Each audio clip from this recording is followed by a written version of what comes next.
শান্ত স্রোতে বাঁশের ডিঙ্গি নৌকা, দুই পাশে পেয়ারা বাগান, যেন এক ভিন্ন জগৎ। শ্রাবণের ভেজা সকালে শান্ত স্রোতে ভেসে বেড়াচ্ছে শত শত নৌকা, কোনোটায় বসে মুগ্ধ নয়নে তাকিয়ে আছে পর্যটক।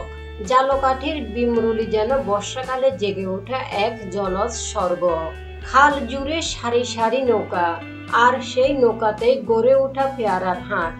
এই দৃশ্য দেখতে প্রতিদিনই ছুটে আসেন দেশি বিদেশি পর্যটক। এই যেন শুধু ভাসমান বাজার নয়, প্রকৃতির কোলে গড়ে ওঠা এক উৎসব, ছন্দময় এবং অভাবনীয় এক অনুভূতি। প্রতিদিন সকাল 7টা থেকে দুপুর 12টা পর্যন্ত চলে এই ভাসমান হাট। চাষিরা ভোরে পেয়ারার বাগান থেকে ফল তুলে এনে নৌকায় সাজিয়ে রাখেন। আগে হাটে উচ্চ শব্দে ডিজে বাজত, তরুণদের দল হট্টগোল করত। এখন প্রশাসনের নিষেধাজ্ঞায় তা নেই, পরিবেশ বেশ শান্ত।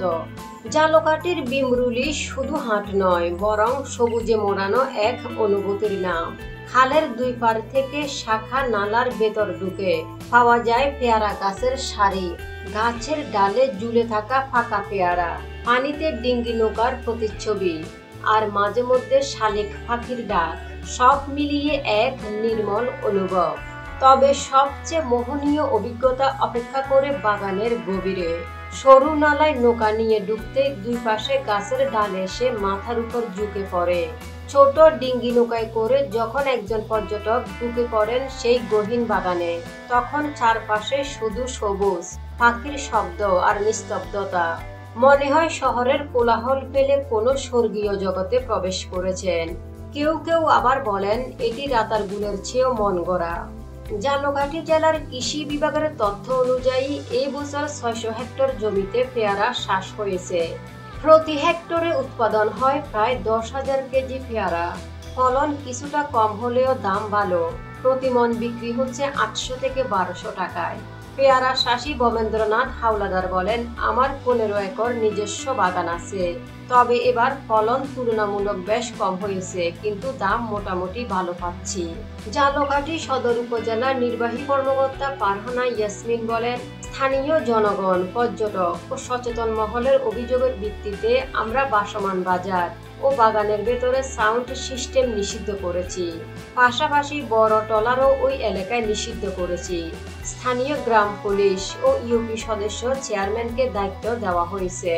জেলা প্রশাসক আশরাফুর রহমান বলেন, জালকাঠির বিমরুলির ভাসমান পেয়ারার বাজার সবার কাছেই একটি আকর্ষণের জায়গা। বছরের এই সময়টাতে প্রচুর পর্যটক সেখানে ভিড় করেন, এমনকি বিদেশি পর্যটকেরাও এখানে আসেন। এই সময়টাতে তরুণদের মধ্যে একটি অংশ সেখানে গিয়ে উচ্চস্বরে ডিজে গান বাজায়, অশ্লীল নৃত্য করে, যা কেউ পছন্দ করে না এবং বেশ বিরক্তির কারণ হয়ে দাঁড়ায়। তাই আমরা প্রশাসনের পক্ষ থেকে একটি নির্দেশনা জারি করেছি, কি কি করা যাবে আর কি কি করা যাবে না। উপজেলা প্রশাসনের কর্মকর্তারা নিয়মিত মোবাইল কোর্ট পরিচালনা করছে। এছাড়া আমাদের এখানে চাষিদের অনেক সময় উৎপাদন খরচ বেশি হওয়ার কারণে লাভ কম হয় বা অনেক ক্ষেত্রে হয় না। এই জন্য জেলা কৃষি বিভাগকে তাদের প্রণোদনা বা যাবতীয় সহযোগিতার জন্য বলা হয়েছে।